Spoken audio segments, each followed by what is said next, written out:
Graça e paz, meus irmãos. Vamos abrir as Escrituras no livro do Gênesis, no capítulo 9.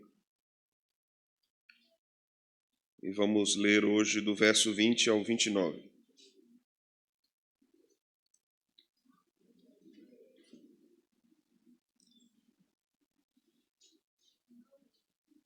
Capítulo 9 de Gênesis, do versículo 20 até o versículo de número 29.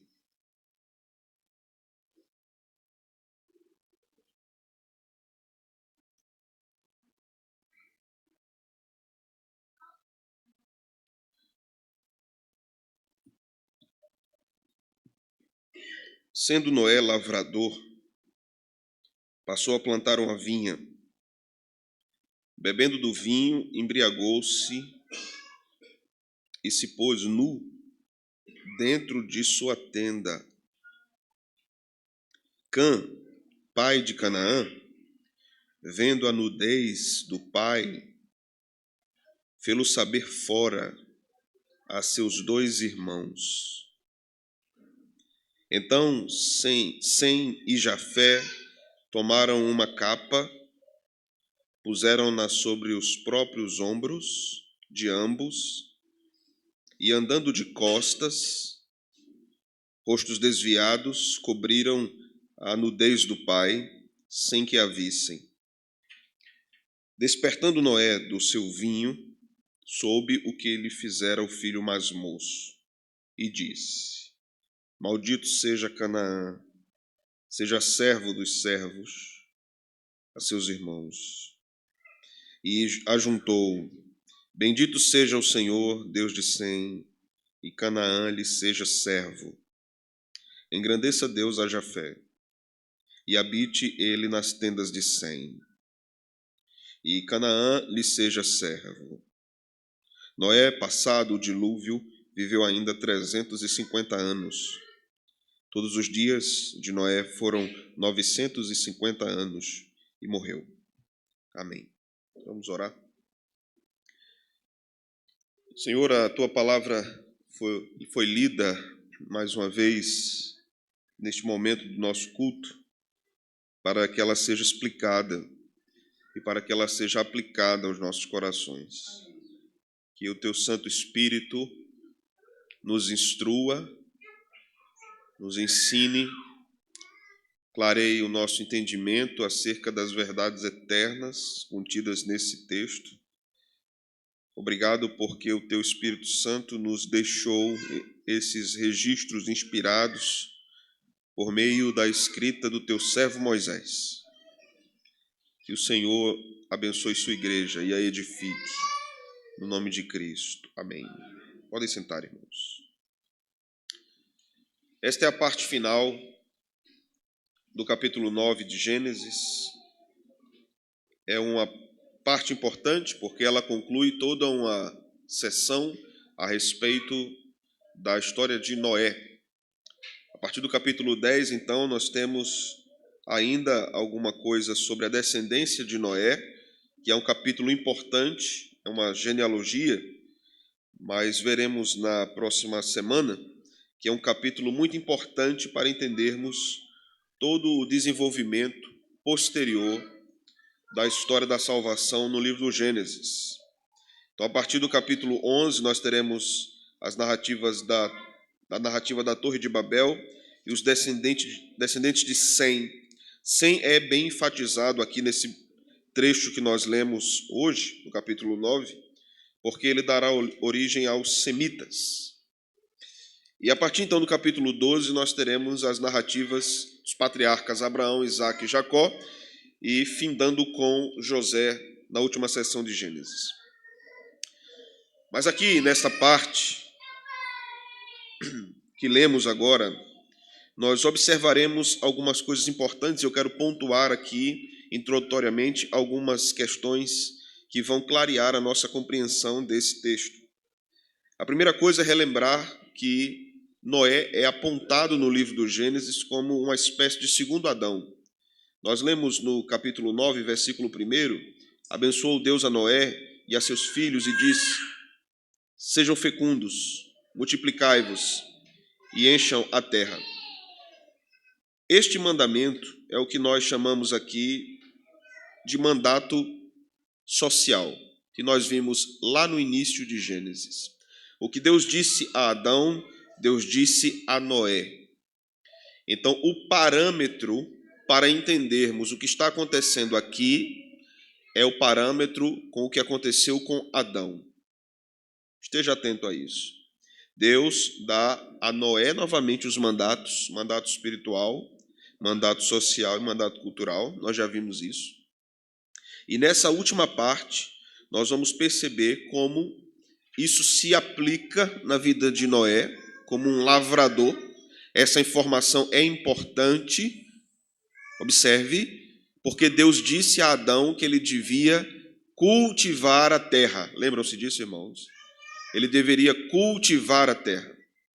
Então, o paralelismo de ensino entre Noé e Adão são muito importantes para que nós entendamos o texto, interpretemos o texto dentro da intenção que Moisés tem aqui de ensinar acerca do pecado e acerca da aliança. Nós vimos no último sermão, em Gênesis 9, que Deus faz uma aliança de preservação com Noé. É uma aliança que está no contexto criacional. O arco, que nós chamamos de arco-íris, é um símbolo perpétuo de que Deus preservará a criação.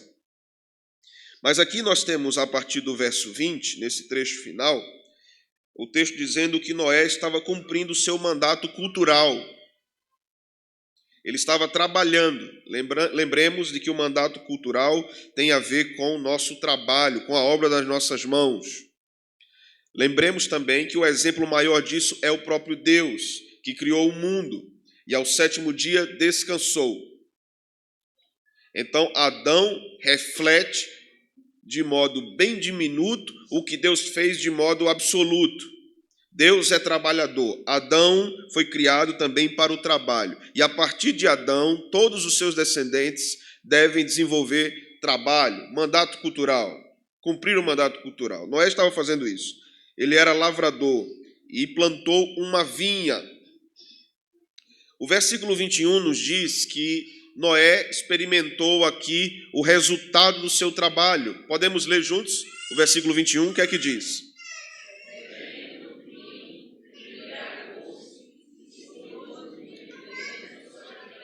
Ok. Observemos a primeira frase do versículo. Noé, anteriormente diz o texto, trabalhou, lavrou a terra, plantou a vinha. Ela cresceu e deu fruto. E o que foi que ele fez? Bebeu do vinho. Há algum problema nisso? Não. Ele estava desfrutando do seu trabalho. Certo? Deixa marcadinho aí, Gênesis 9, vá comigo para Eclesiastes, capítulo 3, versículo 22.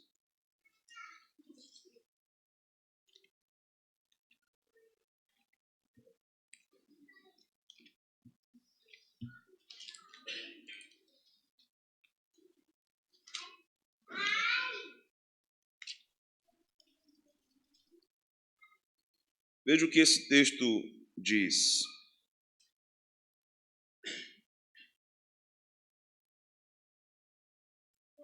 Vamos ler juntos?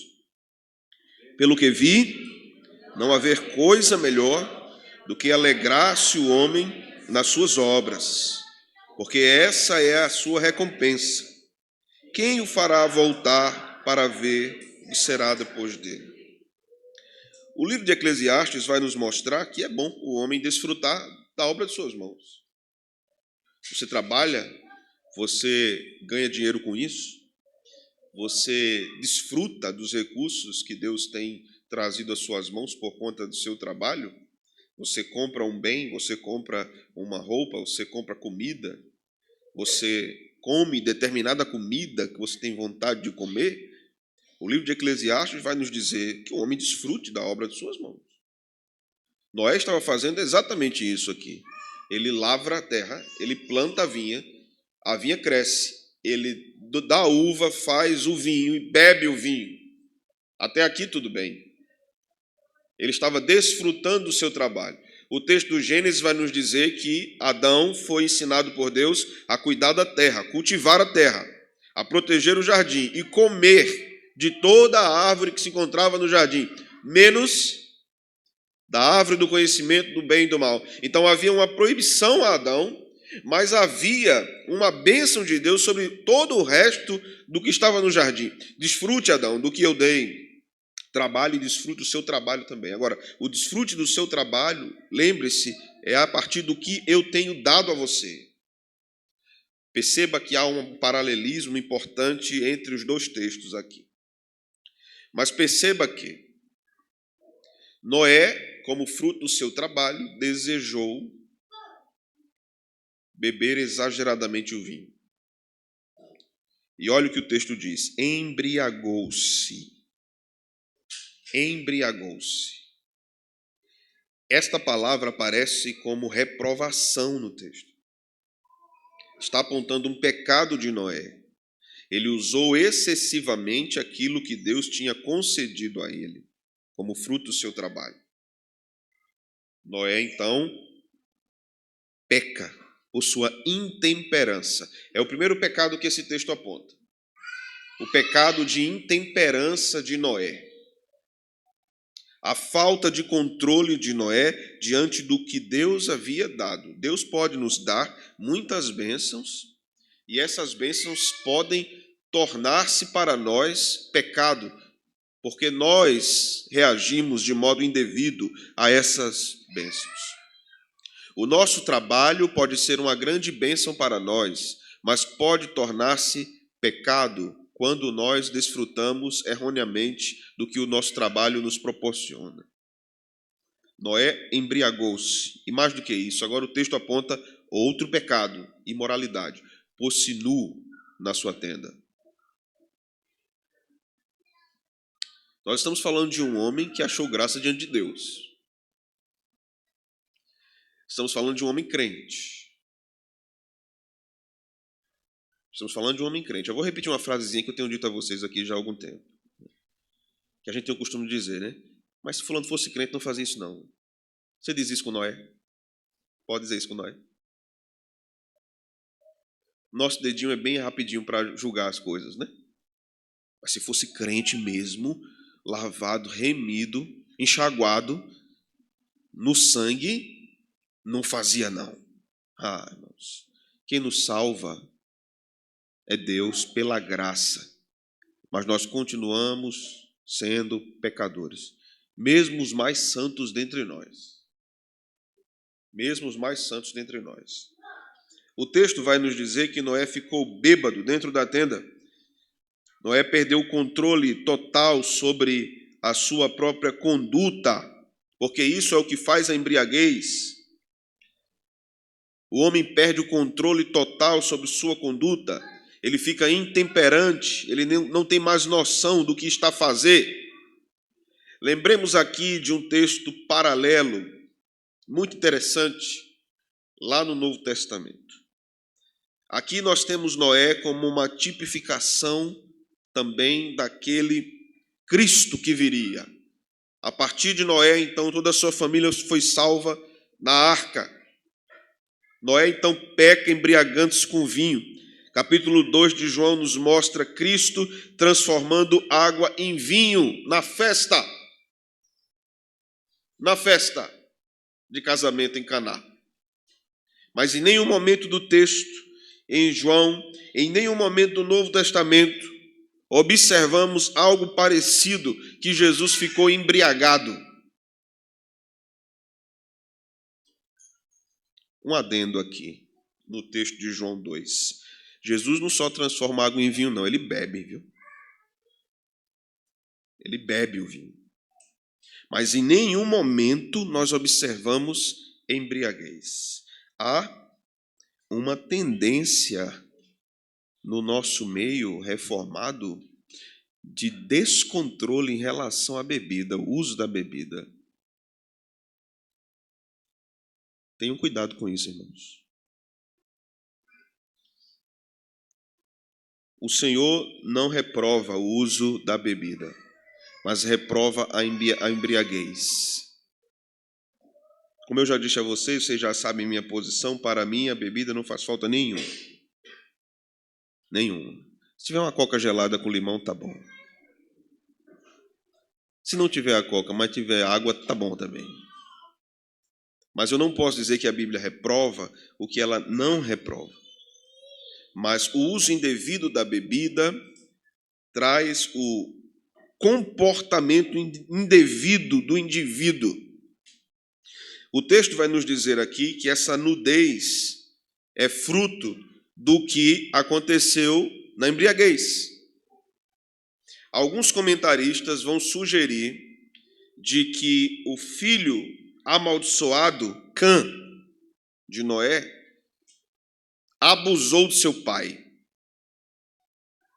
Eu não consigo chegar a essa conclusão aqui. Para mim, o que acontece de fato é a vergonha da nudez. Por quê? Porque o texto é paralelo com Gênesis 3. Adão cai. E quando ele cai, ele tem vergonha de quê? Da sua nudez. Ele faz folhas para cobrir o quê? A sua nudez. Então, a partir dali, a nudez virou um sinônimo de vergonha, o que não acontecia antes do pecado. Mais tarde, na lei de Moisés, nós vamos observar uma série de recomendações, inclusive sobre isso. Eu sei que a palavra conhecer no hebraico significa uma relação íntima, e ela pode também significar isso, que esses intérpretes estão dizendo, mas eu não concluo dessa forma o texto aqui em Gênesis. Para mim não há evidência suficiente para isso. Mas quando nós lemos então o verso de número 22, o texto diz: Cã, pai de Canaã, vendo a nudez do pai, fê-lo saber fora a dois irmãos. A ideia aqui de fazer saber fora é uma ideia de zombaria. O filho mais novo zomba da condição do pai.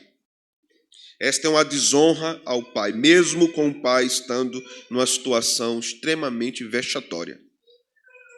O texto também nos mostra isso como uma reprovação a qualquer comportamento de filhos que desonram seus pais, mesmo quando esses estão em pecado.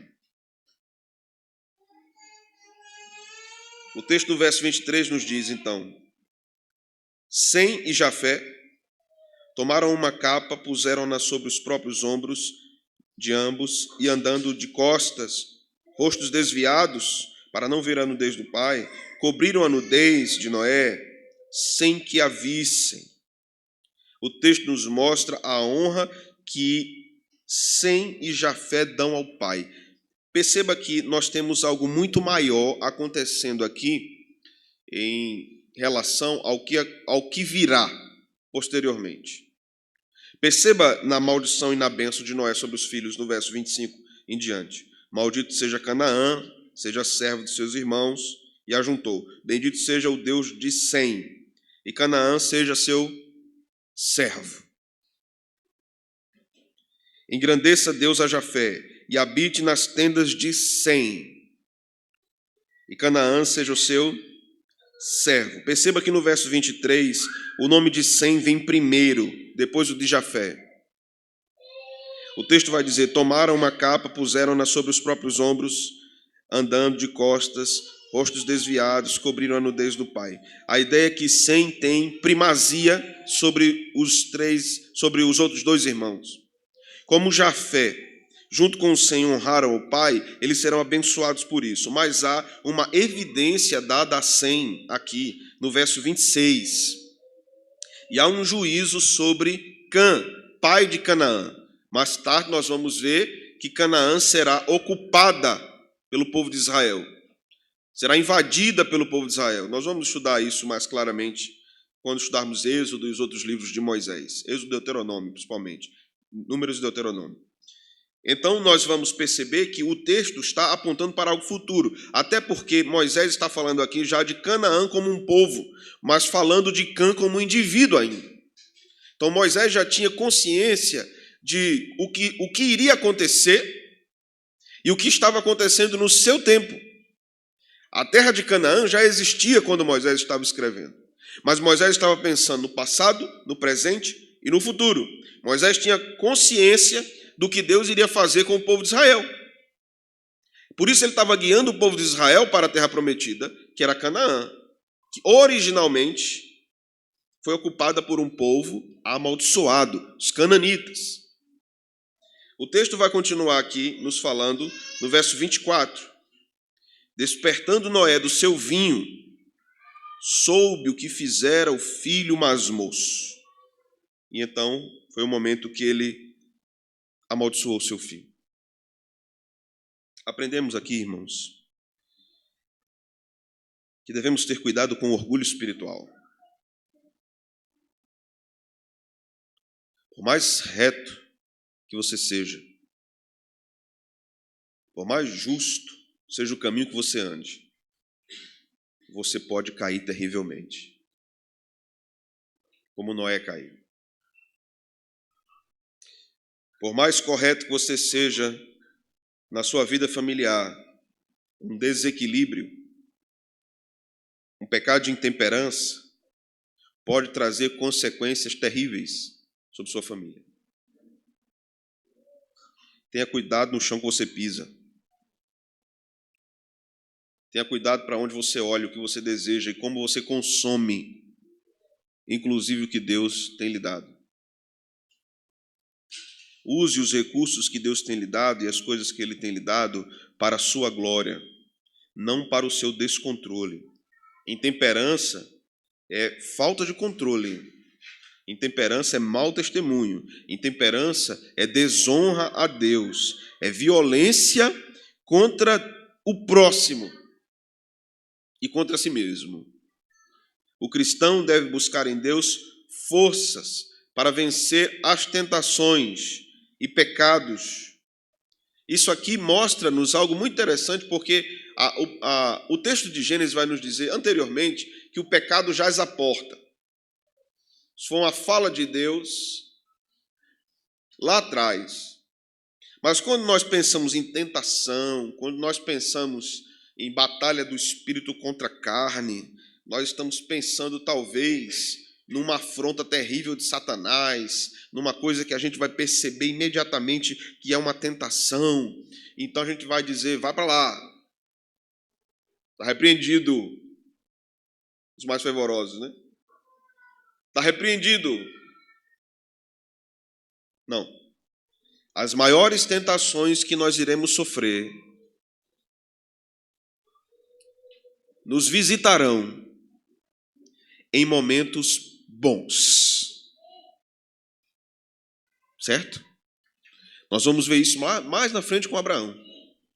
Quando ele vence os reis e ele liberta Ló, ele é tentado. Ele estava com os despojos de guerra com ele, ele tinha vencido a batalha, Deus milagrosamente tinha dado vitória, e agora ele é tentado. Aqui o texto também nos mostra isso, que os momentos mais cruciais em que a tentação será mais furiosa contra nós é quando nós estivermos num bom momento,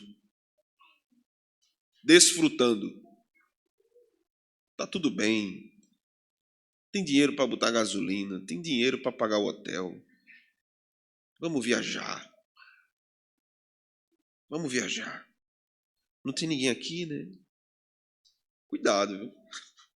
Que os olhos do Senhor estão em toda a terra.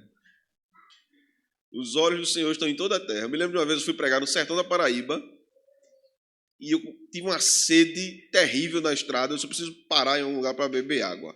E aí eu parei num bar. Encostei o carro, entrei num bar, me sentei e pedi uma água. Enquanto o garçom foi buscar a água, uma pessoa chegou na minha frente, um irmão, e disse assim, Pastor Thomas, tudo na paz?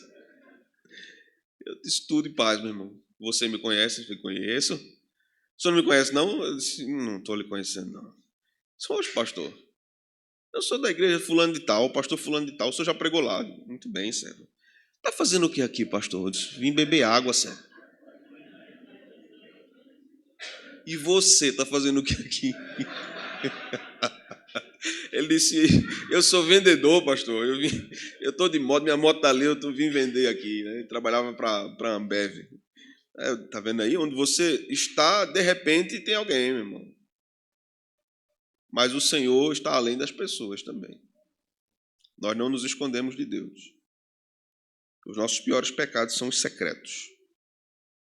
Mas quando nós achamos que estamos muito seguros nos nossos pecados secretos, a nossa falta de controle torna o nosso pecado público.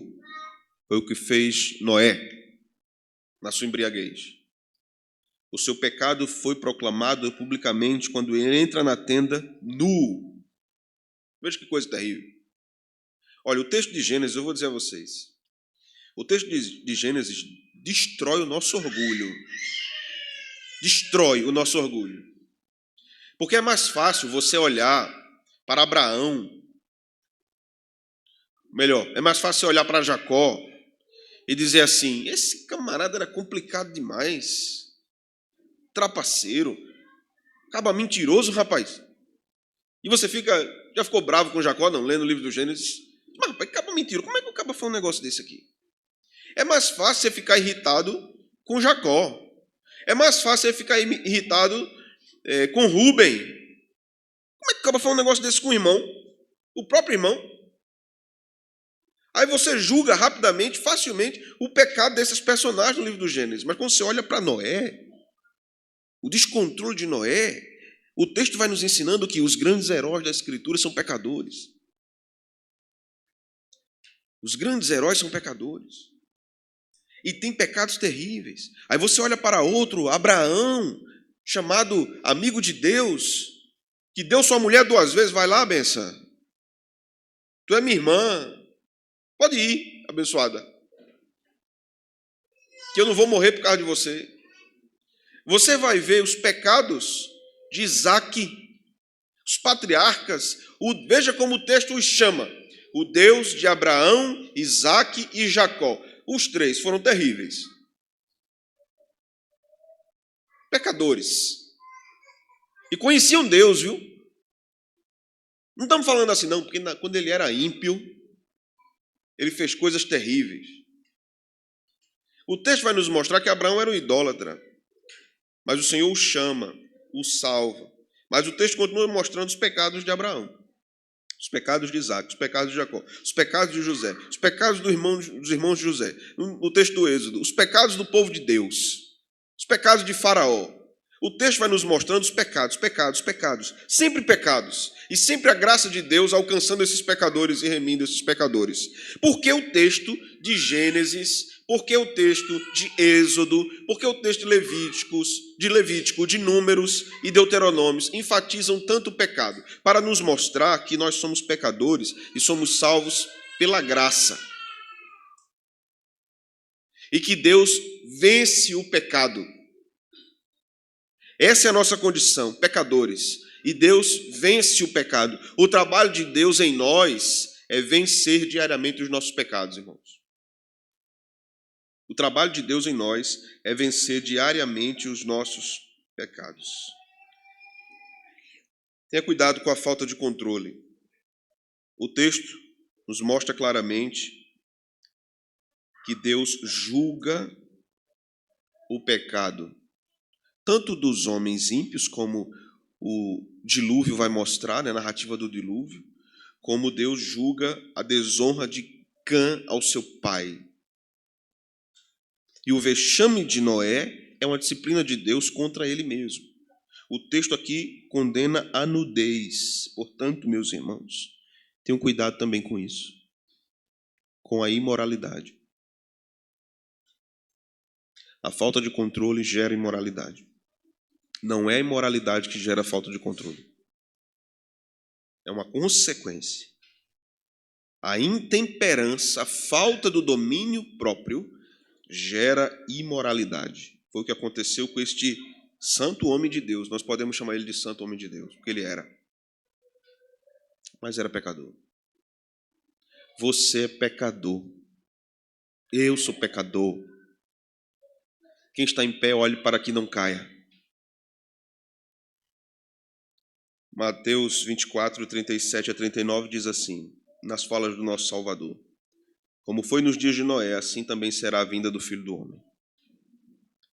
Pois nos dias anteriores ao dilúvio, o povo vivia comendo e bebendo, casando-se e dando-se em casamento, até o dia em que Noé entrou na arca, e eles nada perceberam, até que veio o dilúvio e os levou a todos. Assim acontecerá na vinda do Filho do Homem. Percebe uma coisa interessante aqui? Que aqueles homens ímpios viviam comendo, bebendo, casando-se, dando-se em casamento, e o dilúvio veio e os destruiu. Noé sobreviveu ao dilúvio com a sua família. Comeu e bebeu. Pecou. Mas a graça o sustentou. Percebe? Percebe? A diferença de um eleito para o não eleito. Deus condenou aqueles homens que comiam, bebiam e desfrutavam da cultura regaladamente, rebeldemente contra Deus. Noé pecou à semelhança dos que foram destruídos no dilúvio, no quesito da intemperança, né? Mas a graça o sustentou. Um crente pode cair, tomara que não caia, mas a graça o sustenta. Esse texto também nos ensina sobre a perseverança dos santos. Sabe por quê, irmãos? Porque a perseverança dos santos é a perseverança de Deus em manter os crentes salvos. Que o Senhor nos abençoe, então. Vamos orar. Obrigado, Senhor, pela Tua palavra. Obrigado pelo texto que nos adverte, nos ensina, nos encoraja, nos consola.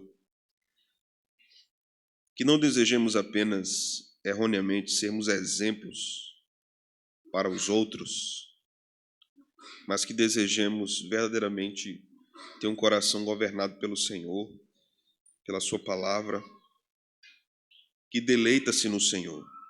Senhor, tem misericórdia de nós, porque nós somos tão fracos que somos capazes de transformar em ídolo uma bênção. Nós somos tão fracos que somos capazes de usar indevidamente e imoderadamente aquilo que o Senhor nos deu. O texto da Tua palavra nos diz que devemos,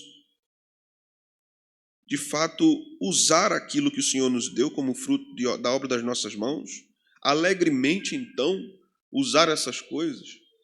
Mas isso também pode se tornar um ídolo para nós, e a falta de controle pode nos levar ao pecado.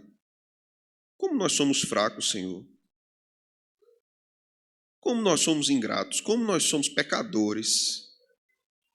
Desejamos tantas bênçãos de Tuas mãos, e quando o Senhor nos dá, nós não sabemos administrar essas bênçãos. Nós oramos pedindo melhores condições financeiras, nós oramos pedindo uma melhor moradia, nós oramos pedindo um melhor emprego, nós oramos pedindo mais condições de descanso, mais saúde. Quando o Senhor nos dá, nós usamos isso imoderadamente, transformamos essas coisas em ídolos, semelhante àqueles antigos que tinham ídolos no lar. Ajuda-nos a termos discernimento, Senhor, da Tua vontade, a usarmos as coisas e nos deleitarmos nelas, como o Senhor quer,